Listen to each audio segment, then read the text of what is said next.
Hello, and welcome back to the definitive Starship review series without access to a proper table, where today the Cerritos fell off its stand. It didn't fall off its stand in the first time of the video, where I forgot to hit record on the camera, so it was just audio. It's already worse than before. Where today we are going to be taking a look at the USS Vancouver NCC 70492. Again, I almost did it wrong. The first time I almost said 29, this time I almost said 92. Look, it's been 6 months. I forgot to hit record on the camera, but I recorded the audio. I'll probably do some magic to make it work. But yes, we're today. Last week, of course, we reviewed the XL Stargazer because those normies in my community channel all voted for it instead of the USS Vancouver, this weird boy from Lower Decks. Now, when this ship first sold on Master Replicas, it lasted several days before selling out, which I was very glad on it. People who knew had plenty of time to get the Vancouver, because there were 3 things that I knew about this model. Firstly, is that I would try and buy it.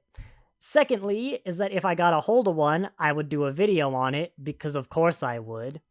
And thirdly, that when I did the video on it, I mean, you know, having these models in hand, I very rarely do I appreciate the ship less. It is nearly universally much more appreciation than previously, even if I like the ship. But I knew there was a decent chance this wouldn't be the most positive review, because it's always felt off to me about the Vancouver. And you know, if I got a Vancouver instead of someone else, that there'd be people in the audience, even now, who missed out on this ship because they didn't know it was available, and that might make them upset. But then I saw this, and it all worked for me. I mean, look at this ship with this little Tum-Tum on its toilet seat. Like, yeah, here at N Squared, we only use the most correct Star Trek terms for our ships. Absolutely 100% guarantee. No takesy-backsies. But yeah, there's something about this little Tum-Tum that just works for me. I mean, it ties the whole ship together, and I don't understand why. Even, like, here, you know, where you can't see the Tum-Tum. It's better. I don't know, just knowing it has a Tum-Tum, it makes it so much better to me. And there's something just Titan-esque about this. I don't know, there's so many more ships I want to say. I think the F as well. That's what it is. It's the Enterprise F. In this little saucer, but a gap. Here we go, there's my F. That's what's been bugging me. See, I didn't realize that on the first take of this video. So I think I'm seeing the F and really appreciating this more. But I also think there's something Titan about it. Like, I don't know, the distance between the nacelles and the deflector, like, it's not the Titan, but it kind of is. Even this little inside bumpy bit, like, it's flush with the rest of the saucer, but it kind of matches up with the little science-y dome on the Titan, and I don't know, it's speaking that language in subtle, mysterious ways that I don't understand. Is the Enterprise F is going to move away from where I might drop a model on what is now probably a quite valuable ship. But yeah, anyway, I am very glad that I've got this model to really appreciate it. As well, I love when you put it together. We have completed the Lower Decks fleet. There goes my camera. Look, I have to remove the thing that keeps that screwed in place so this arm can exist. This is the price we must pay for freedom. But yeah, get out of it. You're not Lower Decks. Lower Decks failed me. Lower Decks didn't canonize you. How was it Picard? How did Picard canonize both you and the Columbia-class refit? That was clearly Lower Decks' job, but it's not your fault. It's not your fault. You can just sit down there and try and forget about the Enterprise G. It's okay. But yes, it's a very cohesive fleet. Like, something about having this third ship really ties it all together. I would love to get more Lower Deck ships, and until we learn that they didn't actually produce the shuttle, you know, we've completed the Lower Decks. Wait, also until we get the smaller Cerritos. Look, we've completed the lower decks fleet. Yay! But anyway, you're not here to talk about models that you wish you could buy. You're here to talk about the model that you somehow did. God, that's weird. I bet there are more people who want those but don't own them than want this but don't own it. And they never released this. That's crazy. But yeah, I already talked a lot before. I think it's something about the Tum-Tum. And like, I love the shapes, it's got some interesting, this little divot, which I've just realized would normally be for like a saucer, not a saucer, a deflector dish, but it doesn't really have any purpose here. I guess it's so you can look out the window and see your starship neighbor. But yeah, I like as well how this little dark gray bit, that the kind of the nacelle struts that become the bridge and just a general kind of structural thing. It feels like a ship that would have been designed after or during the Dominion War. Like, not for combat, but it feels like something that would be, for example, the Titan, where you'd often get these protected bridges. You'd get ridges and stuff over the bridges. The Equinox has a sunken down bridge, so they're kind of protected. There's more things with strategic design, and they generally feel a lot more structural. I mean, look at the paneling, like the armor on the Titan that just like is holding this thing together. Because it's a science ship, but Starfleet's become more military conscious. And this feels like something that would be like that, but clearly isn't. Because this is the bridge. Like, if the bridge was this middle section, I'd get it. That's pretty protected. And this is probably more robust than the rest of the hull, but it's not protective at all. It's just the nacelle struts, which, for God's sake, have people living in them, by the looks of it. I don't know if I'd want to live there, but because it gives a new meaning to lower decks. Look, the Cerritos knows how to separate its crew from its engines. I'm just saying. But yeah, it's still I don't know, it looks good. I've said before, Starship Designer is an in-universe job. And yes, unlike the actual designers in our world, they need to make the ships work.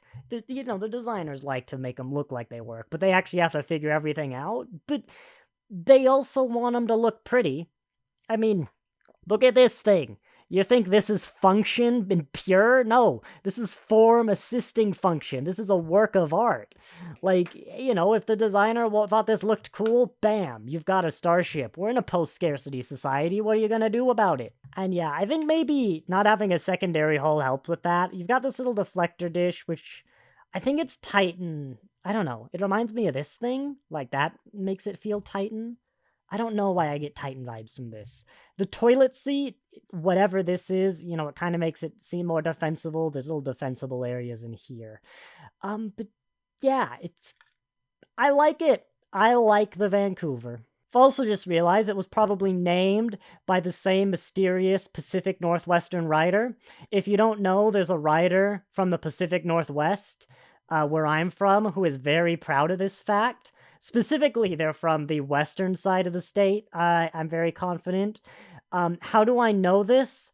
Well, because Star Trek Discovery mentions Issaquah, and then has the guy from Issaquah have a conversation with someone. The guy from Issaquah just says Seattle, because he assumes the other guy isn't going to know what Issaquah is. And he only does because he Googled it. I only know what Issaquah is, because I know someone who's lived there. I've been to Issaquah, and I'm not even sure it exists. Like, there's plenty of other stuff, but quite clearly, whoever you are, the USS Puget Sound as well, you're doing good work. You're doing good work for the people of the Pacific Northwest. But yeah, shall we take a closer look at the Vancouver? I've also just realized it's actually kind of toilet seat shaped. I wish these still had magazines, because I would not be surprised if the design inspiration for the Vancouver was a toilet seat. Please, that is so lower decks. It's gotta be a toilet seat, isn't it? But anyway, yeah, there are probably not gonna be many more sections to this video. Unsurprisingly, we're starting with the saucer section. We're not gonna have a section on the Tum-Tum. Like, there's only so many. I like the windowing, which is basically the only thing there. I mean, the gold, I assume escape pods are nice, but it's very TNG and just where it is in this part of the saucer. It's different in that I can't think of another ship where this outer saucer section is most of the saucer, and I think that makes it look interesting and nice. It keeps the scale small, because I mean the Titan isn't a large ship, but the windows on the Vancouver are significantly larger. I mean they're the same windows, but of course the models aren't the same scale. And so this is quite a small ship. I mean, just look at the bridge window. It's not big.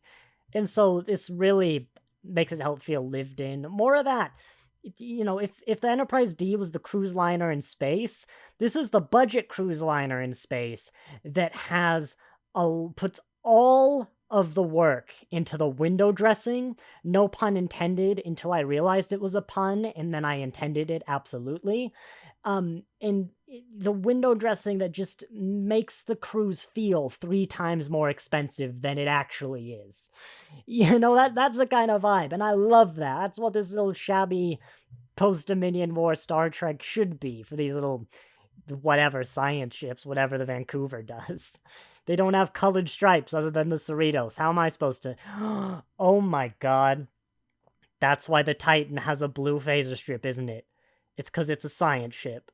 And the Cerritos is an engineering ship. If you don't know, that's why it's got the yellow. But I think this is a tactical ship. I want to... something in my memory. I don't know. They don't come with magazines anymore.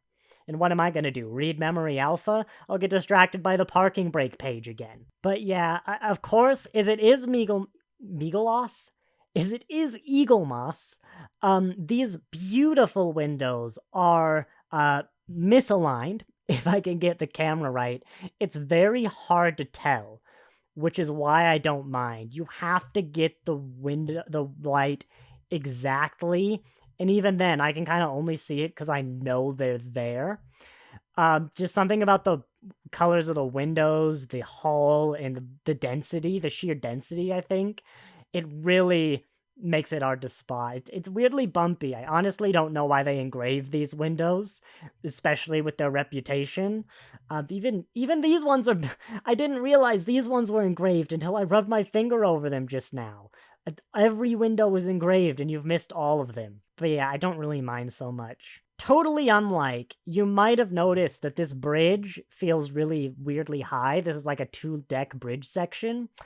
No, it's not. The bridge window is horrifically misaligned, and that is obvious. That is hard to unsee and really detracts from the model. I feel like I have to say, though, that we almost have to give a solemn acknowledgement that as a produced but unreleased model, Eaglemoss has misaligned their last window.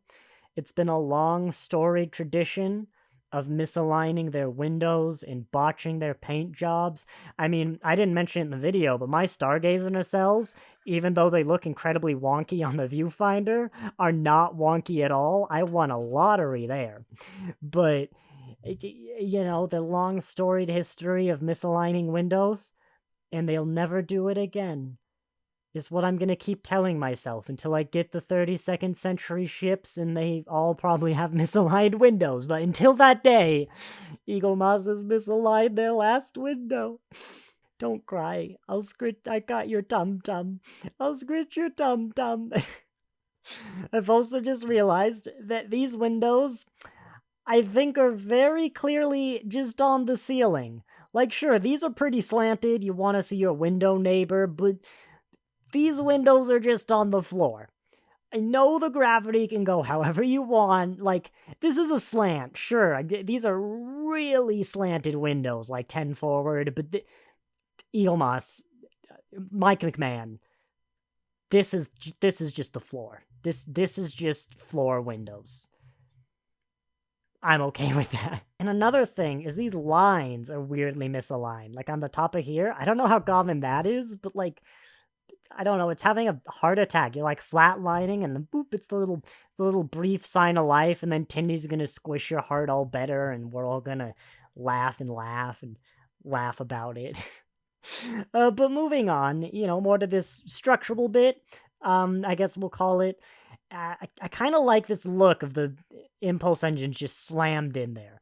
I mean, of course, impulse engines, no impulse crystal, How do they work? Sometimes crystals, sometimes not. Nobody knows. Just rub your Tum-Tum and forget about it. Your little Tum-Tum on your toilet seat. It really is a toilet seat rim with a little Tum-Tum. I mean, it's when I pay attention to it, it's weird. Like, just how big that is. I kind of like the shoved in. I also wouldn't want to live there. Yeah, it's just more the same. I like the windowing. It's maybe a bit weird on some of these lower structural parts, but I mean, it's far enough. We've had closer windows. Look at the Titan. I mean, if you live there, you're probably going to be a bit nervous of that, realistically. And then finally, actually, we haven't touched the underside, but the nacelle's beautiful little glow thanks to the lights. I mean, these aren't even backlit. The light is there, and it already looks gorgeous. I don't have a light directly behind me, so I can't truly backlit it. But yeah, even this paint, it is just paint. It's not... Is it actually transparent? I'm pretty sure it's just paint. But my comment was going to be how the paint is so good I can't even tell if it's plastic or not. And I think I've proving that well. No, that's reflecting like paint. It's not plastic. That reflects like paint, but it's still, it's got kind of the same level of glow as the blues, especially from the angles you'll probably be viewing that from. And if the blues become like the thing you notice most, you're not paying attention to the orange. And that, I mean, it works. It's a great glow effect.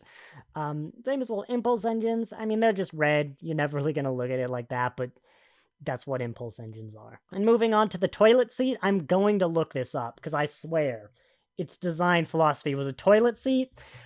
Designer, I know you've been doing great work for the Pacific Northwest, but I'm sorry if you didn't realize, but also, how did neither you or anyone who had to work on or approve this not notice it was a toilet seat?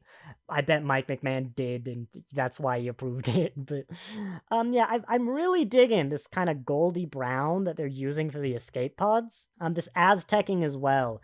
Really liking it. I don't think the other lower deck ships, at least in terms of these models, really have that. But even on this like big blank space, it works well. Kind of like the equivalent to the motion picture Aztecing on the Stargazer, where it doesn't, it is louder. You notice that the Aztecing's there, but it doesn't overwhelm it at all. And it just really helps break this up and not look all super boring, you know, especially these bits. They're just flap. They don't really feel it because of the Aztecing, you know, up here. And this lettering that isn't outlined at all really pops. I love this USS Vancouver, which might be misaligned a bit, but that might also be the windows. That, like that gapping. Eaglemoss, you've misaligned your last paint job. I dig the toilet seat, though. I've always said I love this kind of gap that it's creating with the deflector dish. It's very F. I adore the gap on the Odyssey class. Like, oh, I love it. Come on, XL, guys.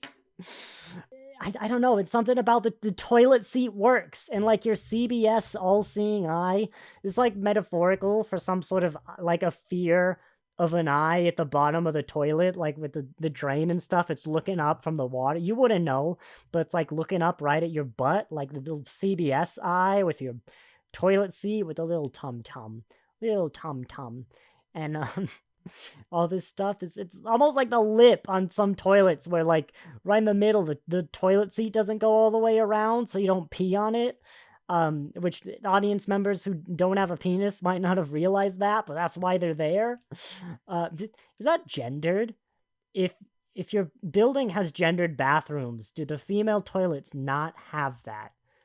That I would be surprised, but I would like to know. But yeah, I mean, if anything, the weirdest thing about this model is what I believe are the phaser strips that are weirdly raised. It almost would be to protect the bridge if the bridge itself wasn't raised. There's no other phaser strips, unless we're saying this groove is a phaser strip. I don't have a piece missing, do I? Hang on a minute. Okay, good. No, it's supposed to have a groove in it.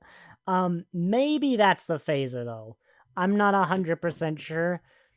I think these might be. They're the only phaser-like thing. Like, otherwise, it's missing a phaser. You know what? Let me get an image from the show. Well, now look, the Cerritos has them.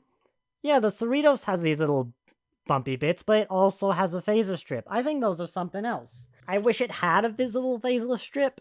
I'm probably going to pretend it's this, but let me get that image up. Yeah, I'll probably put this on screen. It's, what the heck is that at? It's very hard to see, but I'm pretty sure this is actually supposed to be a phaser strip that for some reason is indented on Eaglemoss's model, not outward, but I mean, it works enough. You can see there's a phaser strip if I just set it down somewhere. It's like, yeah, it's a phaser strip. But yeah, I think that's probably it for our little, the first produced but unreleased models. I think these are the only ones that were actually announced.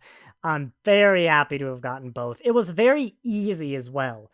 I think with the unreleased models, the only thing I'm worried about is the Gold Enterprise E, but these stayed for over a day, maybe even 4. It was a long time.